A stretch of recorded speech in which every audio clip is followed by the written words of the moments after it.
Draw where you see those notes. Yes.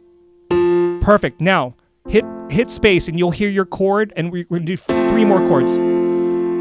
We couldn't turn around. So stop. Just trust me on this, okay? So what I want you to do now is, can you play 1 up? So not F major anymore, but G major.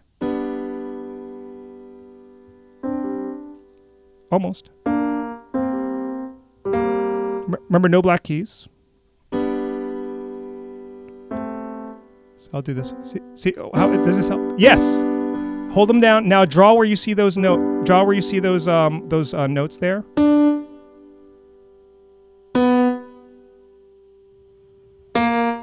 No.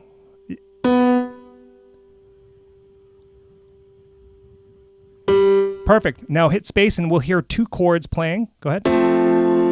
Just let it go. We couldn't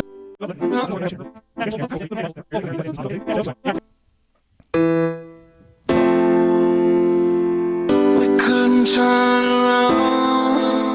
See how good that sounds, right? Yeah. Okay, so stop. So mark those in the 4th bar. And listen how good this sounds with the vocal. We couldn't turn around till we were upside down. I'll be the bad guy now, but no, I ain't too proud. Isn't that cool? I couldn't be. So it goes really well. So what's cool is, what I'm trying to show you there is, you can create, like, you can find the notes here and then draw them in the clip. So it's kind of the best of both worlds, because sometimes it's hard to record it on time when you're first learning the chords and stuff. So this is a great starting point for you.